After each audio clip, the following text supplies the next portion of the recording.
Hello, this is Jodee Bock, and you are listening to Awakened Nation with Brad Zollis. A huge shift is taking place on planet Earth. People seem to be waking up. Tired of the way things used to be, they are creating something brand new and changing the world we live in. My name is Brad Zollis, and I get to sit down with the next generation of idea makers, the disruptors, and the game changers. Everyday people, just like you and me, from all over, who are doing amazing things. Welcome to Awakened Nation. Ladies and gentlemen, this is a friend of mine that I've been wanting to get on the show, and she's finally here. Jodee, you're in the green room. Finally here. I know. And this is a great part about the 21st century. We've been friends for years through Don Cody and his wife, Gabriella, Tony Rubleski, and a couple of these people. And we would talk back and forth. Phil and we even did, and Phil Gerbershak. We even did a podcast series that never got released called No BS Leadership, and really got to know each other. It was really like letting your hair down and being honest and truthful. And you, Jodee, were always the voice of reason on the show. I don't know if that's a good thing or not, Brad. I'm not quite sure. But. And I was always the one who go, oh, yeah, you think you know? Well, here, we're going to go down the twilight zone. It's a little scary. Kind of true. So let me read your bio real quick. Jodee Bock is an accidental entrepreneur who started her own business, Box Office Transformational Consulting, in response to a series of career moves which highlighted those elements she didn't even realize were missing. She says she left corporate America as an employee to start her own business to help people stay and thrive. She is a speaker, author, trainer, facilitator, and coach in the areas of leadership, communication, and accountability. And we're going to talk about her newest book, Power Tools at Work. Yes, there it is on the screen. Read the subtitle, Helping Leaders Build a Strong, Engaged, and Connected Culture. Yes, it was released. What is this the week of? September 16th? Released last week? 6th, I think. Yeah, September 6th. And Jodee, welcome to the show. Thank you, Brad. I love this show. This is so important. This show is so important. Oh, thank you for doing it. You're welcome. Well, you know, the impetus to all of this is I sat down with my producer, Elizabeth, and she's also a business partner. And she goes, what do you want to do? And you know me, I've hosted a couple of business shows, and I just got tired of the same. So what made you start the business? And why are you extraordinary? This, I wanted it to just rip it apart and have fun with it. Yeah. And the reason I'm excited to have you on is not just because we're friends. You go deep. Mm-hmm. And that's what I love about you. You go deep, especially when it comes to emotional intelligence and waking up corporate culture. And enjoying the work, I think. What got you started doing this? I seriously am an accidental entrepreneur. I didn't mean to do this. I had a series of jobs where I had really jerky bosses. They were all jerks, and they got progressively bigger jerks until I realized that I was the common denominator. And that was hard. I know, because I had to look back and go, well, why am I so unlucky that I have all these people who can't see any value in what I can provide? And I had a conversation this morning with somebody. I was telling him that I tried so hard to fit in my whole corporate culture. I was part of the fitting in culture, and I shaved off my square corners all the time, and they just kept growing back. And I couldn't figure out. Eventually, I realized that the square corners are what make me unique, and that's what people are looking for: is aliveness and not being part of the round hole generation. And I don't mean generation in like you talk about generations. I mean like that generative space of trying to fit in. Man, I did it for way too long, and finally I just couldn't do it anymore. It was almost like physically impossible to stay inside a corporate structure where I was dying and blaming. And that's probably it, the blaming, the victim and the yuck. That's just a yucky place to be. And I think you and I share Landmark. I did the Landmark Forum back in 2003, and I will tell you that just woke me up to so much I didn't know. Yeah. I felt like Landmark Forum deprogrammed me from all the programming I received as a kid, which said there's a hierarchy and you have to toe the line and you have to respect this and all that. And you and I have a very similar story because I kept running into bosses that just treated me like, dog do. And the reason they treated me that way is because the hierarchy was based on age, not on talent. So here I am, a very talented individual who understood business intuitively, and I could have helped them out of immense problems, and they didn't see the value. So I started almost every one of my companies out of frustration. Totally get it. Totally get it. Yeah. I was running away from things. I didn't even think about starting a company. I just ran away from what I didn't like. I had no idea what I was going toward. Until I did, until that was the reason I finally started my own business. But I was running away. Nice. Run away. I did. And I didn't realize I was doing that. I really had hope. I am always in love with potential. And the thing about being in love with potential is that at some point reality comes knocking on the door and you have to make a decision. Yeah, you just reminded me of something, and this is powerful. A lot of business owners don't understand this. So a lot of managers don't understand this. If someone's willing to stand up and be angry about an issue at work, that means they're passionate. And you can't sit there and go, well, we need to get rid of Jodee because she causes problems. No, this is the person you want to hold on to and throw money at them because they give a damn about the company so much, they're willing to stand up and complain that this needs to be done better. Yeah, and you know what's interesting about that? You would call it complaining, maybe. I was so worried about rocking the boat that although I was a boat rocker, I did it in a way that was not angry. I did it in a way that was like, I don't get this. Why is this the way it is? And I would just be curious about it, which showed, I think, that I wasn't as passionate as I was inside, but I was so afraid of getting in trouble or so afraid of, I don't know, not people not liking me or whatever. It was fear. It was all around fear. See, I'm the complete opposite. I'm the complete opposite. I know. Why the hell are we doing it this way? Yep. And I'm thinking, I'm really sitting here realizing why you're so successful at doing this. And why you're so good at it, because you're very diplomatic. Me, I'm like, you're an idiot. I'm telling my boss, if you don't listen. I thought that stuff. I just didn't say it, right? I thought it. My internal and external voice are mixed up. But what I always loved about you is your emotional intelligence. Part of this was at a very, very high level. And for those of you who don't know, it's the hot buzzword right now in emotional intelligence, but what that means is you don't react. The reactive mind is kind of shut off. And usually that comes from years of experience. I used to be a very reactive person, an angry dude, why is that happening? And really what it was based on is, when is the next, nail going to drop? When is the next, and as an entrepreneur, that was bad. And I remember we were building my fourth company, K2, and we were really getting bigger. And I was under so much stress, it wasn't funny. I would snap at little things. And my one business partner came in and he sat me down and he said, Brad, do you want to be known as the guy who snaps all the time? Or do you want to be known as a really brilliant business mentor? And that's what made me stand back and go, wow, I've been an ass lately. And they say that only 65% of business leaders want to be coached. I don't know if that statistic is still the same, but anybody out there who's feeling scared of this, do it. Yeah.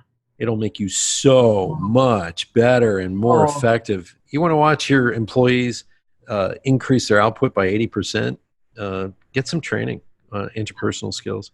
I can't even imagine how I could function without a coach. I mean, I have 2 coaches right now, and I remember when I hired my first coach back in 2003 because I was so frustrated in a job. And life coaching back in 2003 was not. I know. Nobody knew what that was. And a person I knew from my gym had left. She moved away. She was a personal trainer. And all of a sudden she showed up at the gym having been gone for several months. And she said, I went to become a life coach. And I went, a what? Well, a life coach. And no, hear me out. She said, I love what I'm up to and I'd love to coach you. And I said, coach me on what are you talking about? She goes, no, really, this is going to be worth it, blah, blah, blah. And I said, I can't afford you. And she goes, make me an offer. So I made her an offer. It was really low. And she said, sold. I want you to be my client. Wow. And so I hired her. It was so amazing. And I remember one time she said to me, I was bitching about my boss. This was my last boss, the one who caused me to start my own business. Right. And she said one day, Jodee, I don't think there's anything Randy could ever do that would be right in your eyes. And I went, shut up, CJ. Whose side are you on? Oh, my gosh. What? Because I felt like I could be honest with her. And to me, that was like a turning point for me. Yeah. Huh, you're right. I probably have never given him the benefit of any doubt because I'm so mad at him and I vent to you. And how does it make me feel when I just vent and I don't do anything? I don't ever try to be different. I just vent to you and then go back and do the same thing over and over again. And that was one of my turning points when I was like, if something is going to change, I have to be the one to do it. Yeah. And your boss ain't going to change because he's in a power position, he or she. Yeah. Is in a power position, and they see you as a cog in the wheel. Yeah. They need something out of you. That's why they're paying you. And if anything else, touchy, feely, gooey, whatever comes out of that relationship, they don't really care because they're paying you like a cog in the wheel to get that done. And so anybody who's listening, if you're frustrated at work or you're, people like Jodee exist to help you through that quite a bit, especially organizations that are in transition and their corporate culture, they don't really understand it, and it's starting to become a thing. Yeah. Before that, it wasn't. But I'm gonna throw this out here.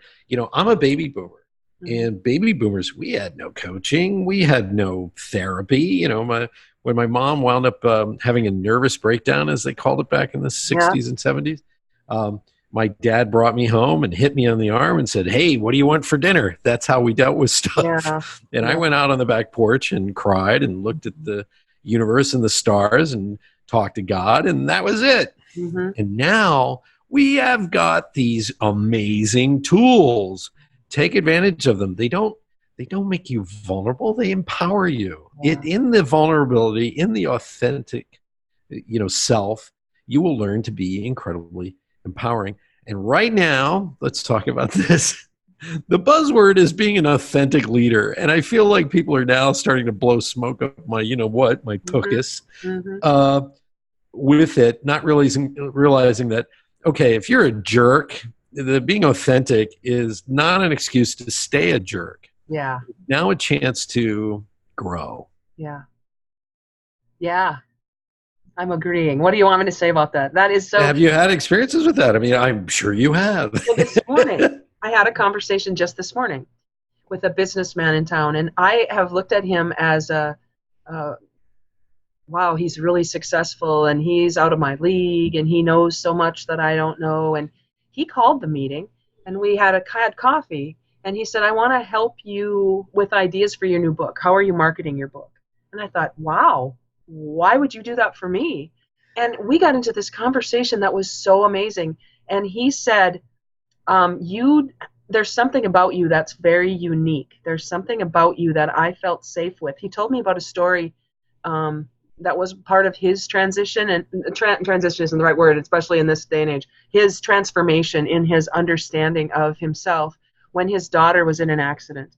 And sometimes it takes a crucial event to have us wake up, right?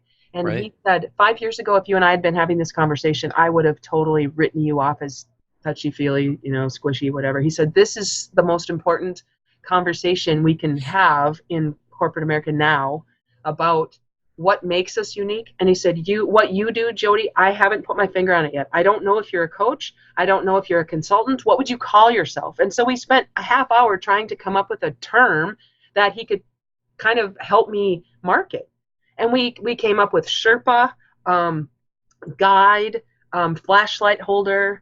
What else were we talking about? I said, I'm not any further along this path than you are, Dave. I'm not. I'm with you in it, We're just looking in the corners that we haven't looked in before. I might be shining the light just to ask you some questions, but in this is a creative conversation that we're having right now so we can build the bridge as we walk on it. And he said, Wow. let me think about that because I don't know exactly what to call that. So it's difficult for me to tell people who would look at you as a coach or a speaker or a trainer and then let them know that it's different. What you do is different than what I've experienced. And he said some of it means I need to be in your presence. I need to see you. I think Zoom does that, what we're doing right now. But Brad, we've only met in person one time. Yeah. Isn't that weird? But I still feel really connected. I feel like you and I are close. Yeah. Because of the interactions we've had. So when we finally actually sat down, and let me paint the picture for you. Don and Gabriella Cody live out here in Las Vegas, and they're good friends. And finally, Jodee's in town for a couple of days, and they say, "Hey, meet us at Rocky's," which is this great pub, with big booths, big drinks, big food. And I have not met Jodee in person yet. And she scooches over to the edge of the seat, and before she opens her mouth, I start to realize sitting down, she's already as tall as me. And I went, oh, no. And so she goes, I'm going to warn you, I'm tall. And she stood up and, what are you? You're like 6'1". 6'1", yeah. And so I was like, you talk a little bit about your basketball career, but you don't really go into it. And when I see your height, I go, wow, what a woman. It's 6'1", it's like, and I'm 5'9" for those of you, and that's in shoes. Yeah. And so it was very funny. And then we sat down so we could see eye to eye again. Yeah, it was. But some people are intimidated by that. I'm not. I love it.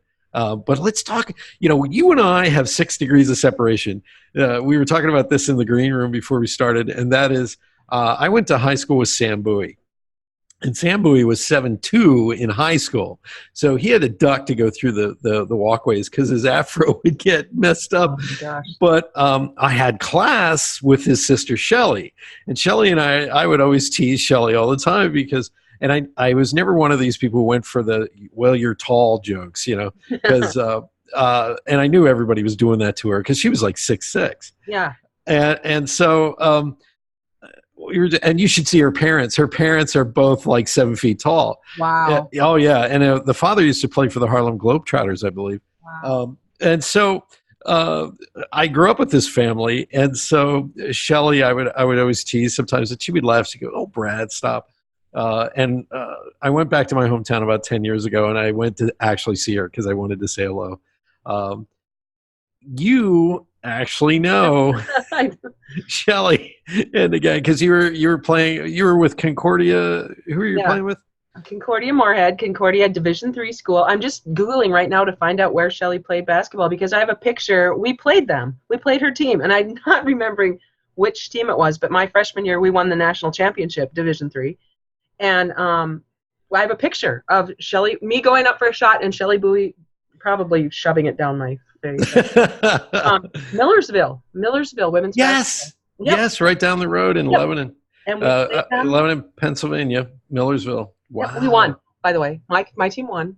Nice. That year, and we won the national championship. But yeah, that was so weird when you said that because you said Sam Bowie, and I said at the same time you said, I played against Shelly Bowie, and you mentioned Shelly Bowie, and I went, well, look at that. We both have that same thing in common. That's so cool. 6 degrees of separation. I know, right? And I wasn't one of these team sport kids when I was growing up. I mean, I played basketball and I played baseball, but I was the kind of kid that made the other kids look great.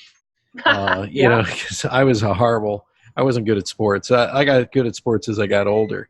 But what did basketball do to help you in life?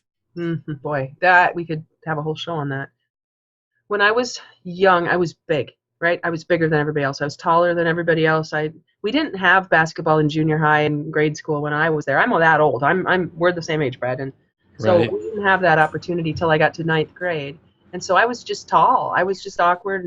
And when I found basketball, it was like my haven. Oh my gosh, thank you. It's something I could do. And I worked really hard.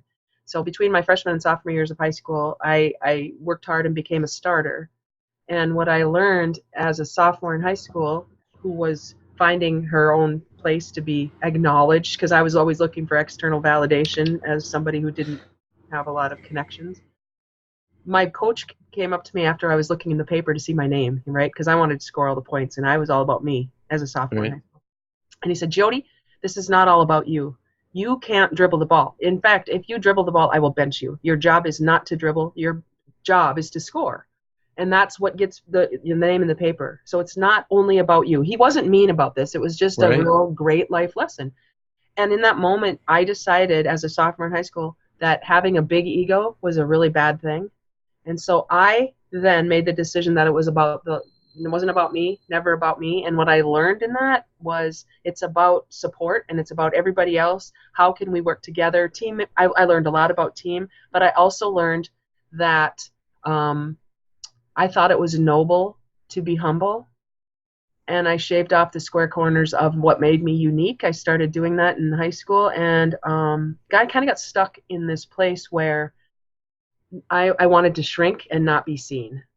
So I'm 6'1". It's hard to shrink. Yeah. I played a lot of basketball. I was good. I was an All-American. We won the national championship. I had all these accolades, but people knew me for what I did, not for who I was. And I was afraid to show them who I was because it was easy to hide behind that, headiness of being a good athlete. I'm laughing again because I was the opposite. Yeah. I was the drummer. Yeah. So it's all about me. Yeah. And through the years, I've always strived to put me ahead of a lot of things. And I'm a pretty good team player, but I had this realization last night, actually. Ironic that we're talking about this. I've been an incredibly selfish person over the years. It's time to start helping others. And I really had an epiphany last night. And part of it was because I met somebody who impressed me. I thought we had a moment, like we connected.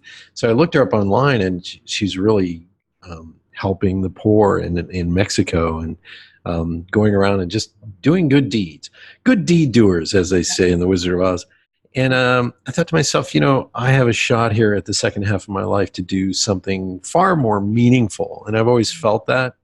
But I always admire people who learn such valuable lessons at such an early age. So I look at you with admiration. Well, here's the distinction. So let me just throw this out as a possibility. What you and I both were doing, we've come to a similar place right now, but we came to it from two different ways. Let's just assume that there's a way to do something or be somebody. I call the is. It's just is what it is. We're created in the image of a creator somewhere that wants us to experience life to the fullest. And if you're doing what you did as a drummer where it was all about you, we might call that big ego. Big ego throws rocks in that stream of flow. And what I made a decision about early in my life was to be a martyr, which would be the opposite of that, which I call little ego, which also throws rocks in the stream, but they're tiny. And there's Right. a billion of those same rocks being thrown in that same stream. So for both of us, we are coming at it from two different ways, but our ego is preventing us from being in the flow of our lives. And now you're realizing, I want to take out those big rocks. And I've been trying desperately to take out the little rocks. But I think Wow. what both of us can do is stop looking back at the stream. It's flowing. Yeah. So let's stop looking back and let's say, what did we learn looking back? And looking forward, we've got the entire stream of the rest of our lives to flow in. And let's just be who we were created to be in our uniqueness, in our, I'll call my square corners. You can call your brilliance in drumming and being yourself and wanting now to give back and wanting to make a significant difference. I can step into my light instead of staying in the shadow. And together we can actually be 100, not 50. Yeah. Thank you for saying that, because I was the kind of leader that I expected the best from my team, but I would also throw money at you to make you better. So I wasn't a complete jerk. I could be at times, but I think my skill has been to see so much talent in people who don't know they have talent. Yeah. And I've actually helped people who are so not even in the light of understanding that, that they can't make that step. And that's where I get the most disappointed. When I see somebody who has a huge potential to write a book, to be a speaker, to really command $100,000 a year salary without effort, but they don't believe in themselves. That's where I get the most disappointed. How about you? I mean, I'm sure you coach people that don't believe in themselves. I'm sure we're very, very similar because of the same thing. That's where I get my heart broken all the time when I want something more for someone than they want it for themselves. Wow. Because I too have been in love with potential, right? Potential is maybe someday. And I have learned and continue to learn that capacity is where it's at. Today, in capacity, I have the opportunity to take a look at whatever I'm working on and can I give 100% to that in whatever the vessel is I'm talking about. If it's a brand new opportunity, it might be a small vessel, but 100% is still 100%. I can give everything I can with what I know. And as I expand, 100% of a 2-ounce glass is still 100%. 100% of a 20-ounce bottle is 100%. That's capacity right now today. I can build my capacity right now today, and I don't have to worry about someday potentially. And so if we can just be present with the people in our lives as they are right now in the present capacity, I think that my wanting something for someone else is more about me than it is about that person anyway. Right. Well, that's a tough lesson in detachment, but also about unconditional love. Because we do what we do. I think you do what you do because you love it. Yeah. You love people. You love this. How do people get a hold of you? What are your websites and anything that we can get a hold of you? I created a new website, jodeebock.com, where I'm putting a lot of the things that I'm up to together in that one website. So Box Office is my company, B-O-C-K''S, Box Office. And I will always have that. Yet that's one thing. And then I have LifeWorks University, which is another thing I'm up to. My books, what I'm up to in my speaking world. There will be other things that I don't even really know yet, but it should all come under jodeebock.com. So you can find me there, JODEEBOCK.com. Yes, remember that spelling, JODEEBOCK. Mm-hmm. Now, you and I and Don and everybody else in our circle bonded over Napoleon Hill. Yeah. And I'm always astounded. People, if you don't know who Napoleon Hill is, he was probably one of the very first American self-help gurus. He taught people during the Great Depression how to think and grow rich, by using your mind, using your brain. And he wrote the book, Think and Grow Rich. And he also had, there it is, ta-da, she's holding it up to the screen, Think and Grow Rich. Let me show you something in this version that I read. Can you see that? Yes. Oh, wow. Yes, you get a testimonial in there. Wow, that's great. In this book because I buy it in bulk because I facilitate groups studying this book for 12 years. Yes, group study. Now, people don't understand that book is not a book you read once. No. That is a book you study. And I even said to my ex-wife when we were married, I would be reading it and I go, this guy's a master. This guy's a spiritual master because he understands energy. He understands belief in yourself, the law of magnetism. You have to have a burning desire. You can't just want something. It's got to be in your loins all the way down to the bottom. So let's talk about Napoleon Hill. And I am shocked at how many people in America don't know who Napoleon Hill is. That's so funny. In my world, everybody knows him. So I don't even really think about the fact that could be a new awakening for people. What I know about Napoleon Hill is that he was, so I read and studied this book, and then I realized there was another book that came out, that was written in 1938. This one came out in 1937. 1938, he had another book called Outwitting the Devil, which didn't get released until 2012 because it was so controversial. Yes. And what I learned about Napoleon Hill from that book was my story. Do you know that story, Brad? Do you know Outwitting the Devil? Oh, yes. That story, ladies and gentlemen, if you don't know this, some people have called Napoleon Hill a huckster and all kinds of stuff. But the reality is he worked his ass off to try and bring people the principles that could help them be successful, the common person. And he interviewed 500 of the most successful men of their day and age and took the secrets out of their minds and put it into the hands of the common folk. Right. And when you read the book, you're like, wow, this is incredible, blah, blah, blah. And you hear all kinds of stories about the legend and the man. But it was outwitting the devil. I was asked to speak at a Napoleon Hill conference. And on day 2, I was asked to speak about the chapter on doubt in Outwitting the Devil. Now, Outwitting the Devil, he spends the first part of the book explaining how he was on the lam, how he was misunderstood, how he was broke beyond belief, and he was scared to death because the Chicago mob was going to come kill him because they thought he was involved in a scandal there, and he wasn't. He just happened to have a meeting on that day when everything broke out. So he was living in the basement of his in-laws' house with a gun by his side because he was afraid they were going to come kill him. Mm-hmm. And he was so destitute, he had to borrow, I think it was $100 to go to New York. And here's the weird part. He got an inner nudge out of nowhere to tell him to go do that. He got there. The inner nudge told him to rent the most expensive room he could in New York City. And then it said, trust that you will meet the right person. And that person not only met with him, he gave him $20,000 check to publish his next series of books on success principles. Now, if you know anything about mathematics and the cost of living, $20,000 in 19 whatever it was, 30s or whatever. Yeah. That was like giving somebody, let's see, 7 times 20,000. That's like just handing somebody a $200,000 advance, $150,000 to $200,000 advance on your book, going from dead broke to $200,000 just to have the rights to publish these books.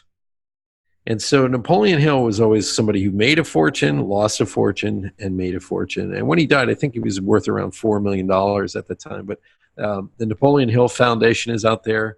All this knowledge is out there. But here's the crazy part. I mention this all the time. A lot of people don't know about Napoleon Hill. It's crazy. Yeah. That they don't know about him. And there's probably 6 or 7 different publishing houses right now that have published Think and Grow Rich. You go to any Barnes & Noble, any store, there's 7 editions on the shelf. Right. It's incredible. I facilitate groups studying this book in groups of 10 over an 8-week period. And I am so grateful that I met Bob Proctor back in 2007, 8, and I had an opportunity to learn from him. So he was connected to Earl Nightingale, who was directly connected to Napoleon Hill. So I keep going, I'm only like 5 steps removed. Well, then I met Ben Gay, and Ben Gay III actually was mentored by Napoleon Hill. Yes. So I have a picture of me with Ben Gay. Now I'm only 2 steps removed from Napoleon Hill. And it's just amazing to understand that the principles we're studying, even now in 2019, are so applicable to what he talked about in 1937. Right. There's so much. It's in the mindset. It's in your mindset. It's what you, like you said earlier, desire. You got to know what you want. First of all, Think and Grow Rich is sort of the foundation and the outline to creating success for you personally. Mm-hmm. You have to read it over and over again to find the secret, because there's a big secret in it. The movie and the book, The Secret, is based on Napoleon Hill's law of magnetism. Mm-hmm. They called it the law of attraction. And when you read Outwitting the Devil, which had been suppressed for 75 years, his wife and family begged him not to publish that book because they would have taken torches to his house. Right. Because the knowledge in there is so controversial, and he uses a literary tactic where he pretends to be a lawyer, and he somehow is able to bind the devil, and he puts him in a chair as a witness, and he says, how do you get away with this? And he goes, I get away with it all the time. We don't see you. It's impossible. He goes, no, I do. And he goes through the school system. He goes through the political system. He goes through this rhythm, and he calls people who just go through life drifters. Mm-hmm.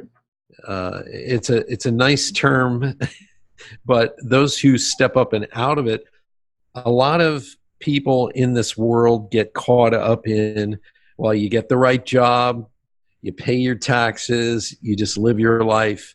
Now, there's nothing wrong with that. but know that there's a rhythm that Hypnotic rhythm. a hypnotic rhythm that government, the school system, the corporations, they're all trying to put you to sleep. And that's why this book is so controversial. What impacted you the most from Outwitting the Devil? Oh, I listened to the audio first. So Oh, the wow. audio, if you listen to it on Audible, it's so great because the devil Wow. has this devil voice, and it's awesome.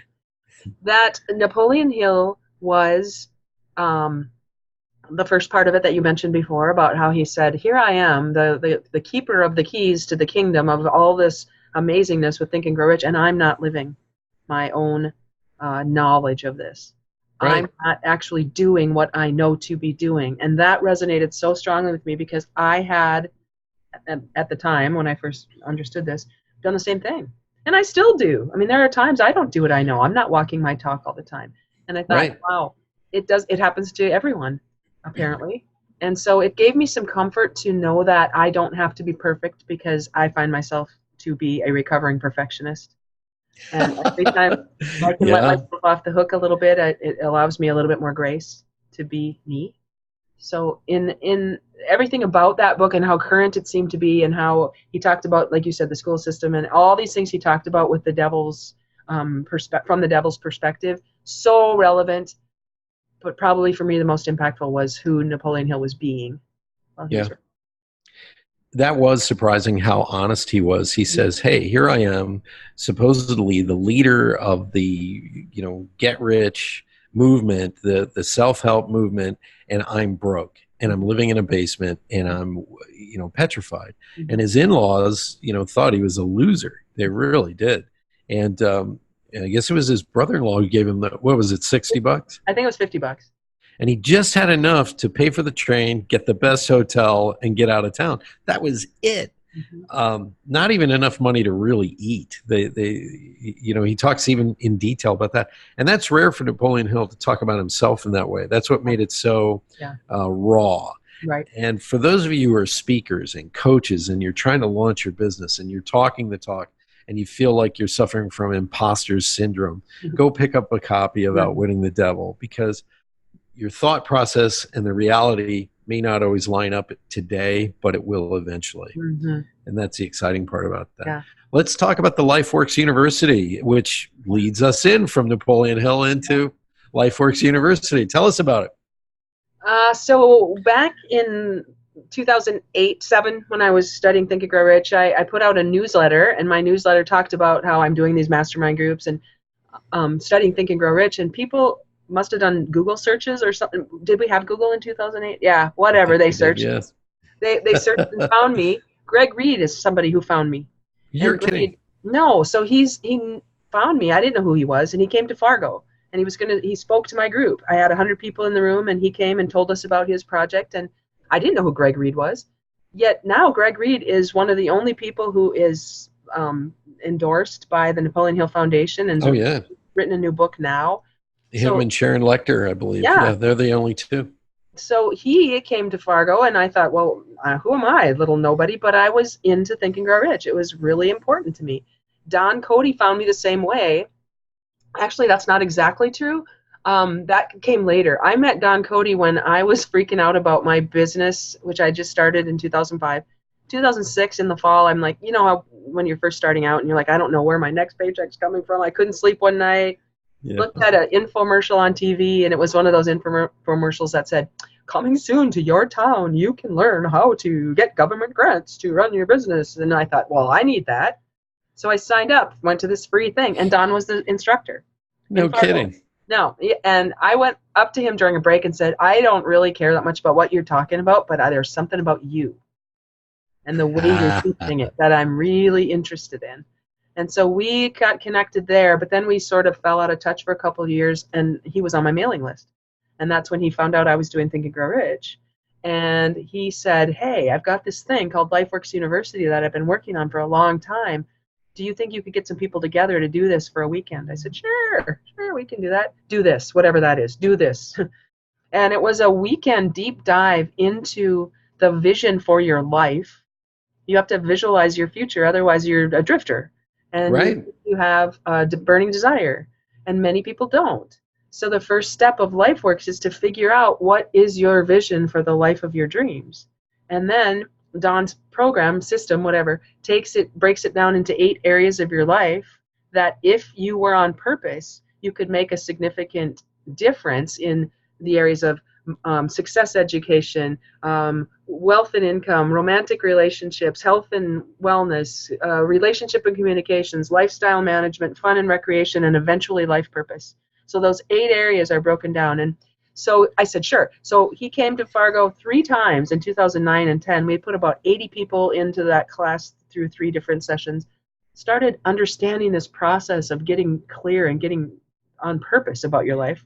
And now in the last couple of years, Don has actually taken that to the next level where we're able to connect with people over Zoom and places like Right. that. We don't have to be in person to do the same kinds of awarenesses and putting systems and monitoring what you do with your life so that you don't just drift. You're on purpose Right. about things. And so that's what LifeWorks University does. If you feel helpless, ladies and gentlemen, those of you who are listening, if you feel helpless in life, guess what? Things like LifeWorks University, and by the way, Jodee is a facilitator at LifeWorks University. She is a trainer. She can help you. You can have control over your life. But I think we've been taught and we've been beaten down in the school system and things like this to kind of say to ourselves, oh, you know, I could never be on TV, or I could never be an author, and I could never do all this stuff. And I'm one of those weirdos. I always said, yeah, I can be on TV. I can write a book.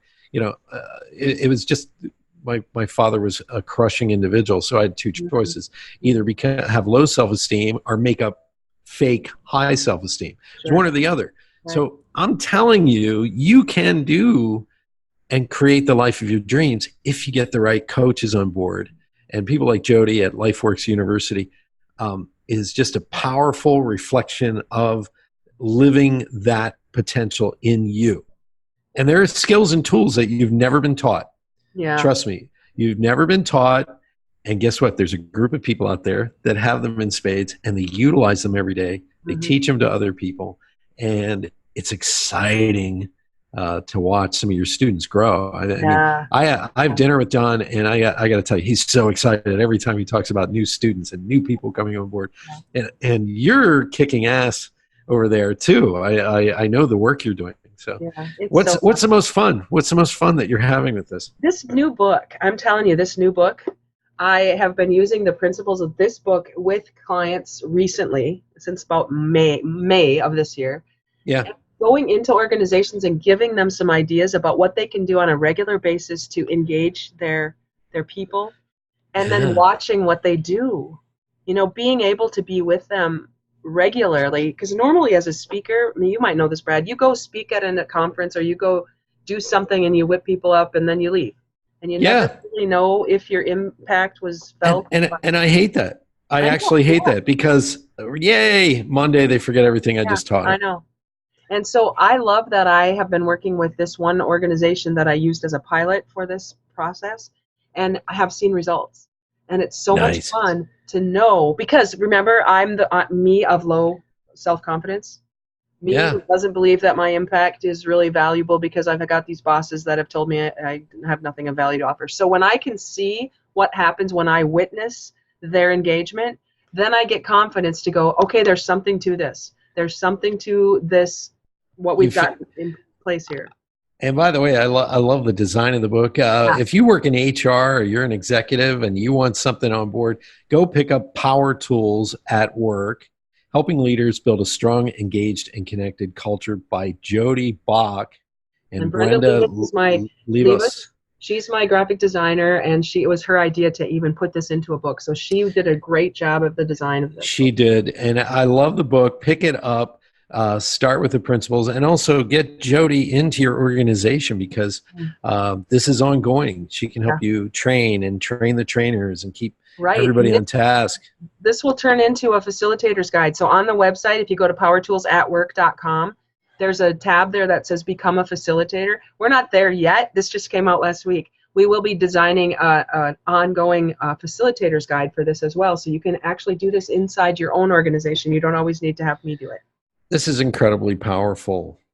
Powerful, because I think what is Powerful. happening, Power. power tools that make you empowered at work. What makes this exciting is we are entering into a new phase in the corporate culture that looks at humanity not as a cog in the wheel anymore, but as contributors to the overall success of the company. Yeah.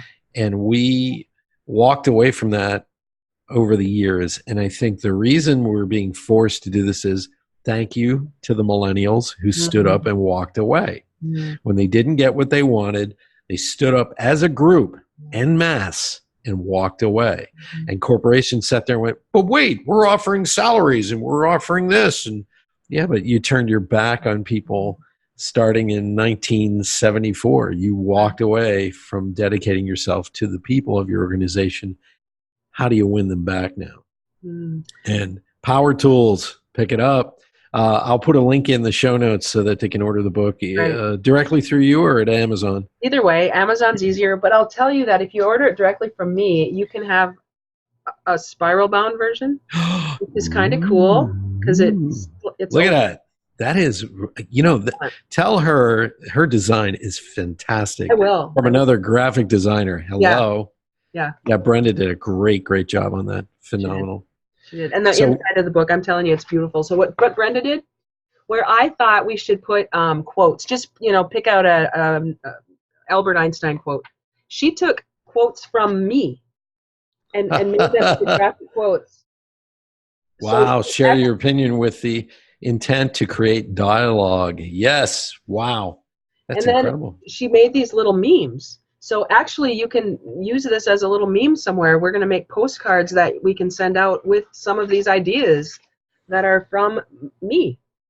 Energy is the missing link between your ambitions and your ability to experience whatever you truly desire. Jodee Bock. Yeah. That is phenomenal.